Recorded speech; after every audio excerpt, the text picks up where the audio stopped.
Hi, this is Susan Bennett, the original voice of Siri.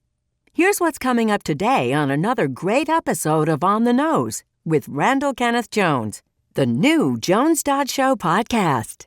This was an issue that was brought to my attention by a dear friend of mine who we were both living in Park City, Utah at the time. And she said, Robin, I'm concerned about the fact that women are going through infertility because we've waited too long to have children and nobody's talking about it. I mean, turned out one of her best friends was also going through this, and they never even shared that with each other. And living in that sort of silo when you're going through something this emotional is really tough. If you believe that everyone you meet knows something you don't know, then you're ready for the next bold evolution of the Jones Show podcast. On the Nose with Randall Kenneth Jones introduces you to people who are in the know and ready to share their special brand of know-how with you. From artists, authors, and activists to entertainers, educators, and entrepreneurs, On the Nose will elevate your ability to influence the world we share. Here's the host of On the Nose, Randall Kenneth Jones. 10 years, 12 years, we go back. We go back. How lucky for me. How fortunate for us. Well, here's the thing that became real important to me is I missed you. I have covered every film you've done since we didn't know your first major film, Running for Jim. Yeah. I've covered Bias. I've covered Code. I've covered,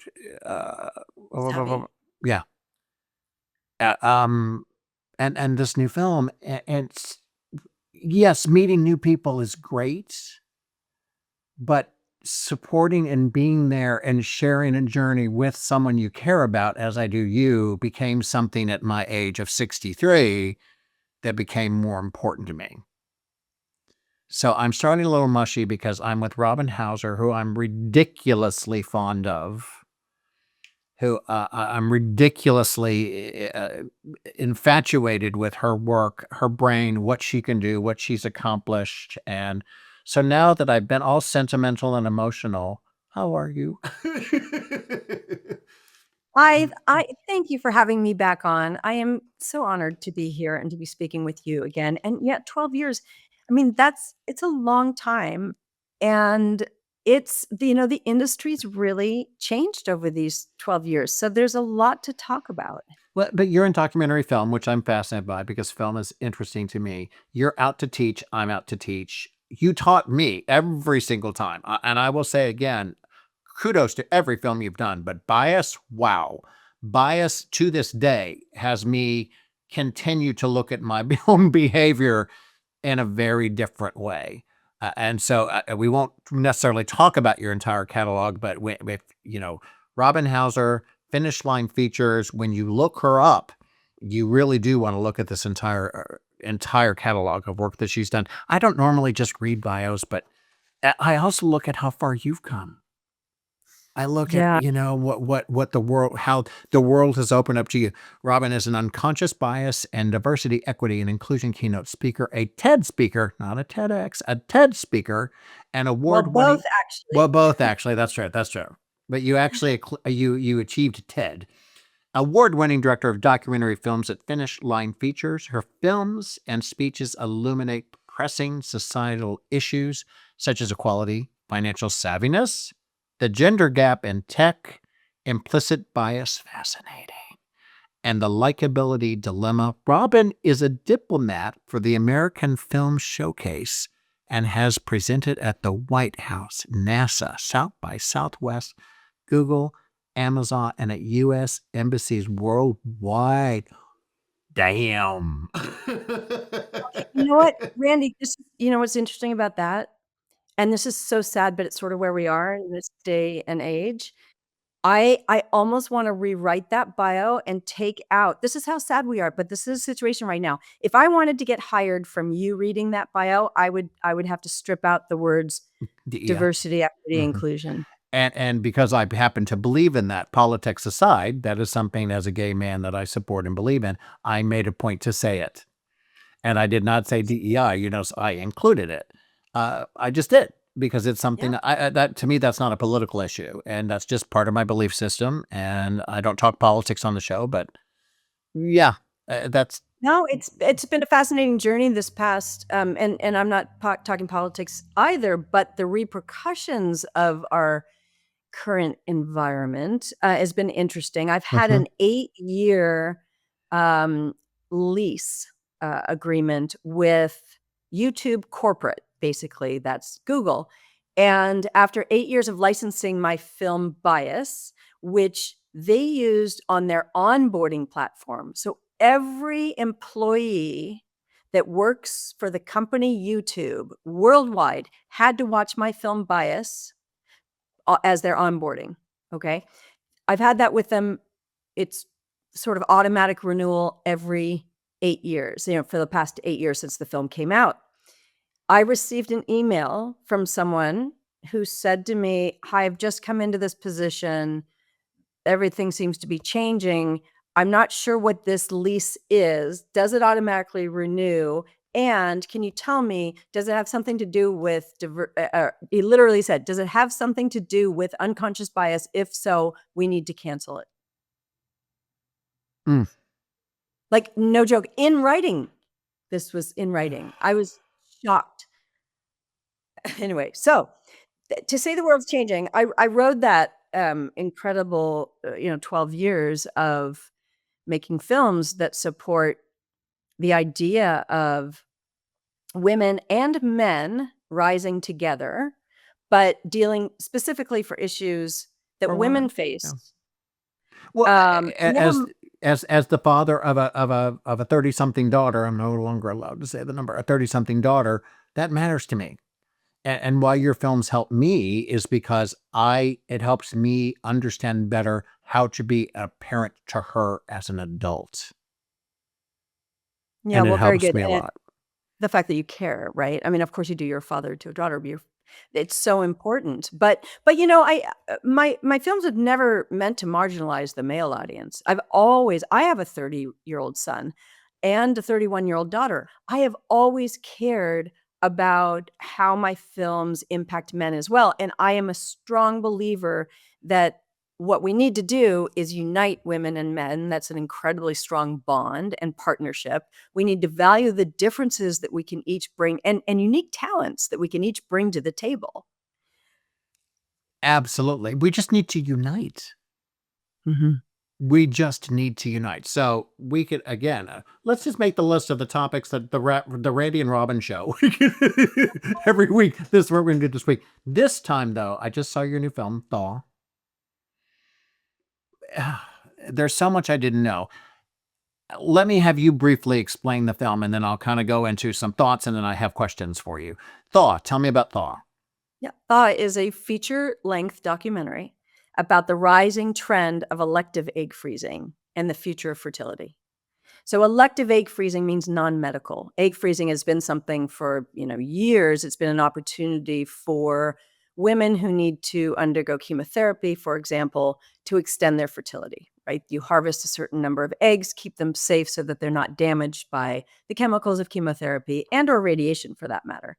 Elective egg freezing is an opportunity. It's been elective and been available broadly since 2014 to any woman who feels like, I think I might want to be a mom someday. I don't think that time is right now. I know that my eggs, women are born with all their eggs they'll ever have. I know my eggs are maturing and getting older. So I'm going to have an easier time getting pregnant in the future with younger eggs. And that's what elective egg freezing is all about. It's a huge industry right Yeah, now. yeah. And I had no knowledge. Oh, I have a whole list of things that surprised me about the thing, and what you didn't know. We've never talked about this. A huge part of my career is medical writing. That's a huge part of what I've done is taken topics. I've done a lot of primary care. I've really tried to get people to understand the basis of primary care, and a lot of the content that I've created is just please see the doctor. This is what this specialist does. this is the kind of person to raise comfort for that person who's trying to go see this physician. This is an area I don't know anything about. And so I had this whole list of stuff, that I learned simply by, I did not know that women were born with the total number of eggs they will ever have. I thought it was fascinating when you made the comment about biology today. It's basically based on biology from 300,000 years ago. And I think the thing was when you have your first baby at 14 and by 30, you're gone. And that's not the clock that we're working on. What was the biggest surprise to you as now a grandmother? Let's get that in there. You're now a grandmother. I'm a 61-year-old grandmother, and I have to tell you, I'm so grateful. I am so grateful to have that little adorable child in this world. Anyway, that's a whole nother podcast. Yeah. But Okay. We'll put that on the list. yes, especially making this film and realizing how precarious fertility is. How Mhm. really it's pretty much a miracle that anybody is born with all the right chromosomes in all the right order, right? So, um, this was an issue that was brought to my attention by a dear friend of mine who we were both living in Park City, Utah at the time. And she said, "Robin, I'm concerned about the fact that women are going through infertility because we've waited too long to have children and nobody's talking about it." I mean, turned out one of her best friends was also going through this, and they never even shared that with each other. And living in that sort of silo when you're going through something this emotional is really tough. So, back to your question, what was one of the most surprising things? Well, I also, and I'm a woman, I didn't know that we were born with all our eggs. That I didn't know that either. That was fascinating to me. But the fact that we are out evolving evolution was mind-blowing to me. Yeah. So you Oh, think yeah. about how we've evolved. I mean, we talk about the fact that our pinky toe is getting smaller. Someday we might not need it. We talk about, there physiologically, we are evolving, right, over time. We've become bipedal hominoids from having been on all fours, right? I mean, it takes an eternity, but we are evolving physiologically. However, when it comes to reproductive medicine, when it comes to just the way that our reproductive system works, we have not kept up with societal evolution. So society is evolving to the point where, guess what? Women are in the workforce now. Women do go to college. Women go seek higher degrees. These are important things. Now, the other surprising thing was I assumed that was the main reason why women are waiting longer to have children, because they're trying to make partner in their law firm, Mhm. because they're gonna go get their PhD, or they're gonna become a doctor and have 6 years of school and residency, right? And therefore, they just don't have time. There's a certain amount of that that's true. But as Marcia Inhorn found, is one of the people that she's a professor, brilliant, and the author of a book called Motherhood on Ice. Marcia interviewed 150 women for this book, and she very quickly learned that the number one reason that women, heterosexual women, are freezing their eggs is because of what she calls the mating gap, the lack of educated, eligible, and equal men with whom they want to parent. And that is actually happening because of this thing called, this hypergamy dilemmic in anthropology, excuse me, in anthropology, where women are used to marrying up somebody slightly older, someone who makes more money, somebody who might have a slightly better career. And if women are excelling as we are and have been over the last 25, 30 years, men are not keeping up on the same level.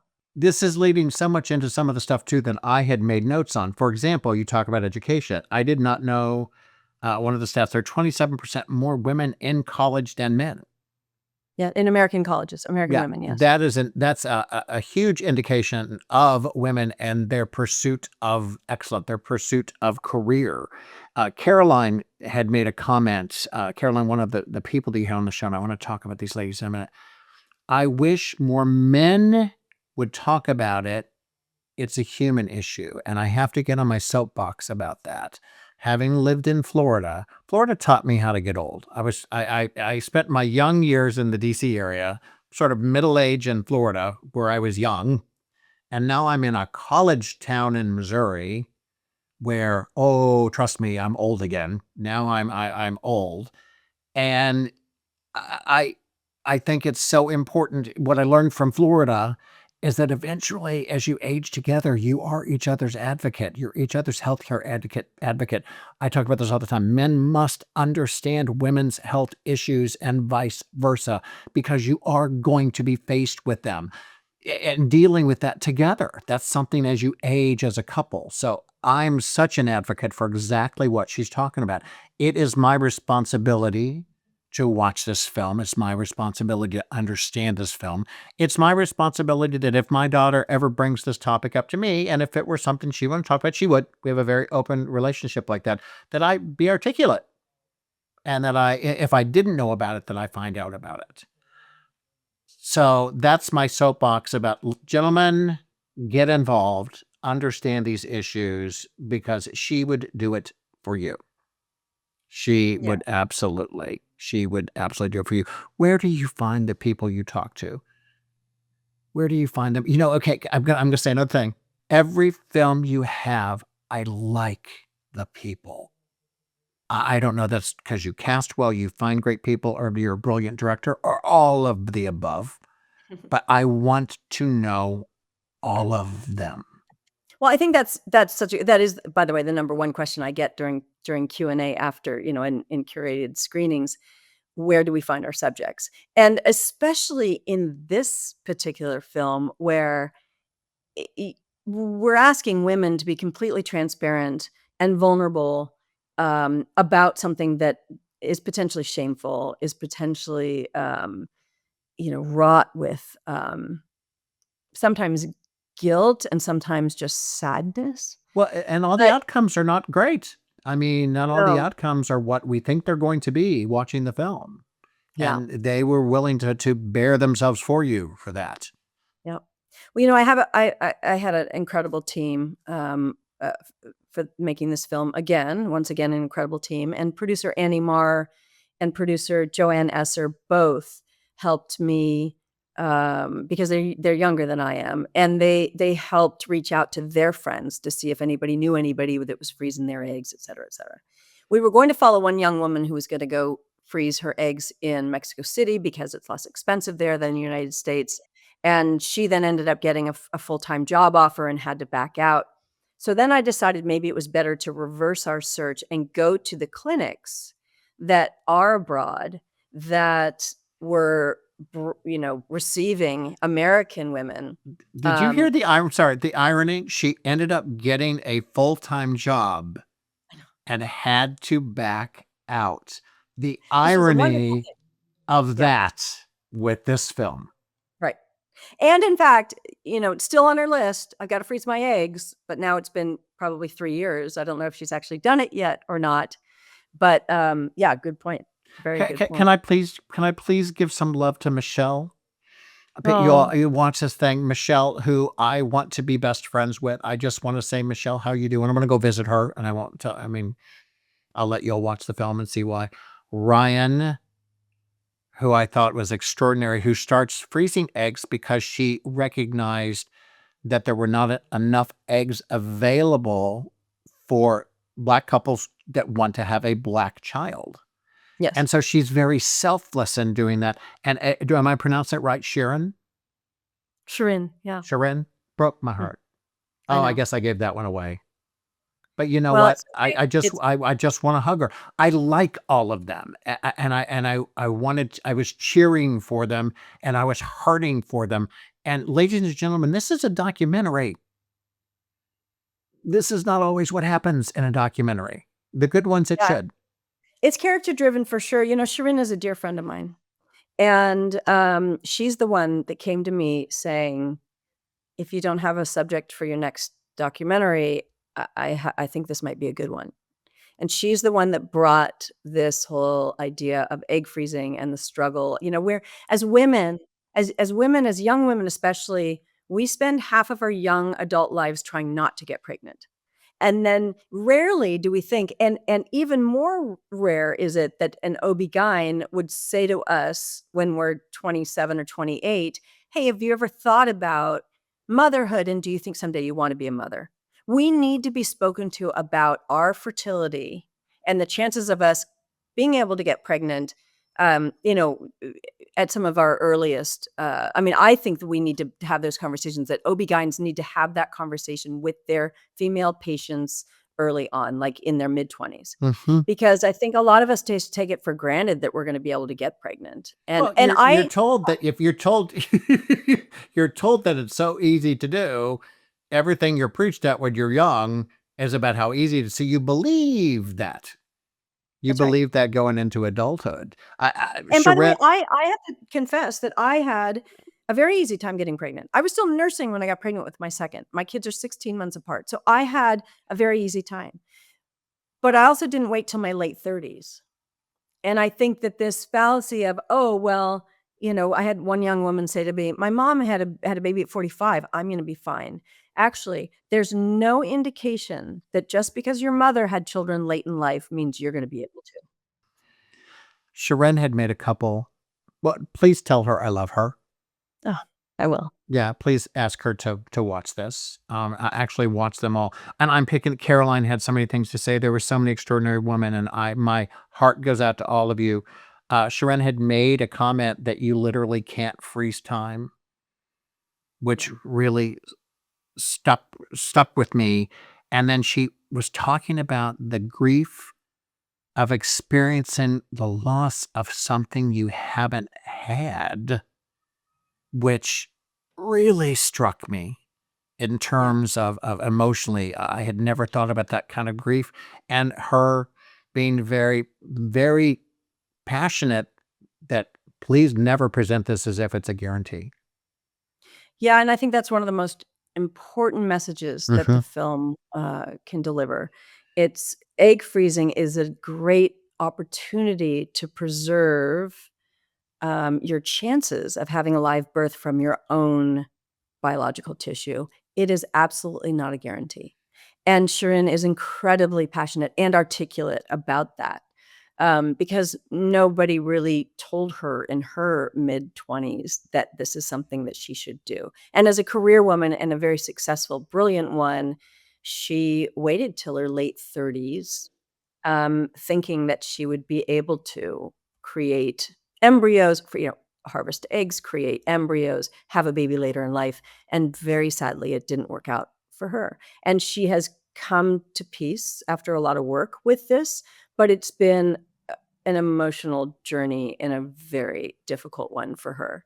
But this loss of something that you have actually never had is so interesting because yes, you imagine what it's like to be a mother. Mhm. You imagine what it's gonna be like to raise a child, and you fall in love with that idea and with that Mhm. hope.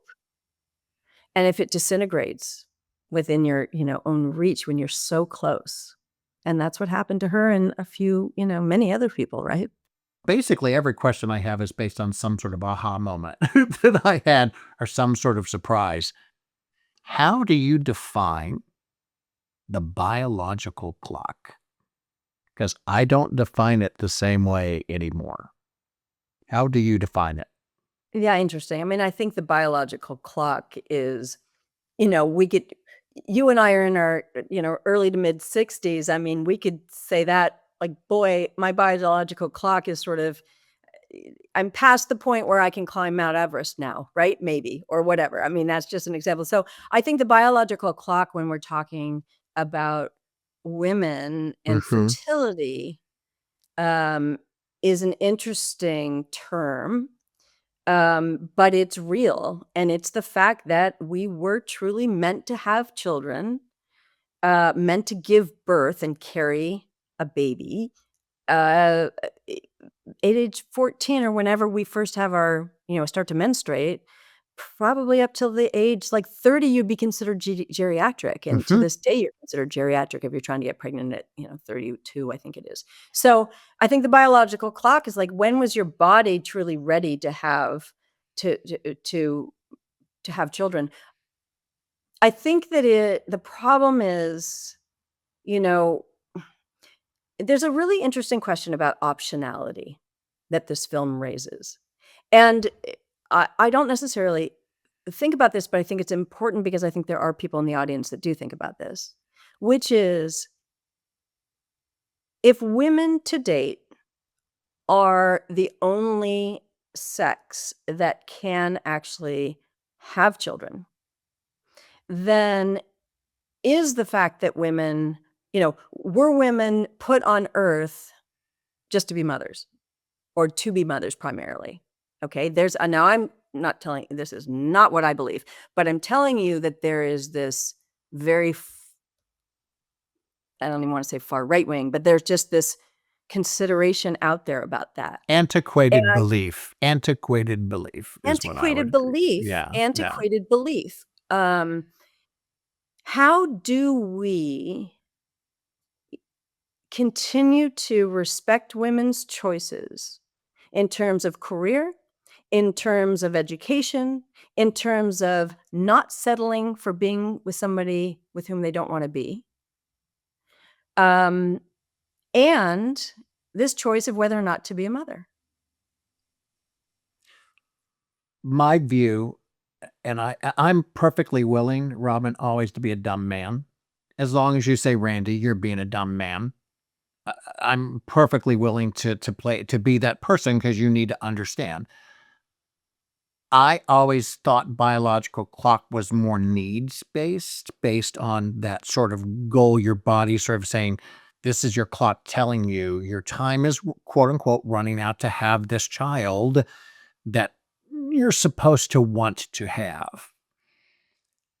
After watching Thaw, I think the biological clock is just evil.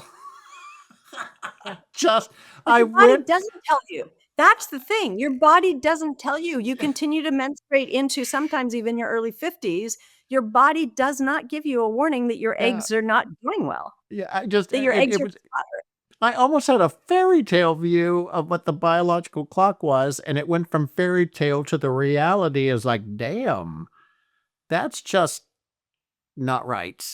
So I had a Well, totally different that's a view. scary thing. Randy, I mean, physiologically, some women, as long as you don't have, high blood pressure, there this is why you hear about some cultures where women are carrying children, they're carrying fetus, Yeah. into their like mid 60s. Hmm. Why? Because it's not as much our uterus, et cetera, that's getting old. It's our eggs that, we're born with all of our eggs, and over time they die and they become less viable. And so what I'm saying is, that's what's sort of messed up about it too. Now, there are people in healthcare that will say older moms are wreaking havoc on the healthcare system because they have a higher rate of preeclampsia, they're having higher rates of gestational, I guess it's diabetes, they're having higher blood pressures in pregnancy. So it's complicating the healthcare system when women are trying to have babies in their mid 40s, late 40s, or beyond, right? I mean, it's really interesting. Ladies and gentlemen, the Randy and Robin show will premiere in 2026. The list of things, seriously, you're actually, I don't know if you remember me telling you this, you're one of my husband Derek's favorite people Aw. on this show. He's kind of fascinated every time I have Robin back on. Again, thank you, Robin Hauser. Finish Line Features, finishlinefeaturefilms.com. Finish Line Feature Films. That's how you can find out how to interact with her. I think you said Amazon has a lot of the films. Is that correct on Prime? Yeah, Prime Video has my film Running for Jim, Bias, Code Debugging the Gender Gap, and Not Savvy, not yet Savvy. Savvy's available on my website, Finish Okay, Line Savvy's on the website. I have seen them all. I admire you for this work. I was so excited because I've reached out to you because I was tracking you to see what are you going to do. So I was reaching out to you, and I knew this movie was coming. I'm so thrilled that we've stayed in touch. It's meant the world to me that we can continue to support each other. I mean, I think that's the only thing about the show. Like I said, I want to still embrace those people who mean something to me, as you certainly do, because you do stuff that I can't do. It's not my strength. That's not my superpower. And I admire you so much. I changed the name of the show from the last time you were on. It's now On the Nose. Which, by the way, is so clever. K- KNOWS. I love it. And On the Nose, knows.com was available. I could not believe it. I was completely shocked that onthenose.com was available. And it's so me. And my nose is huge. I mean, for the people watching the video, you can see, like, the nose is really, really big. It's most of my face. And so I end with one question now to everyone who comes on the show. Are you ready for the last question? I am. Robin Hauser, what do you know? I know that I am grateful to be here, to be talking to you, to have finished yet one more film in this very frustrating environment for indie filmmakers. But I know that. Beyond anything else, I am grateful. For more information, visit onthenose.com. Please be sure to follow On the Nose with Randall Kenneth Jones on YouTube and subscribe on your preferred podcast platform. For On the Nose, I'm Susan Bennett, the original voice of Siri. And yes, I know. Do you? If not, see you next time.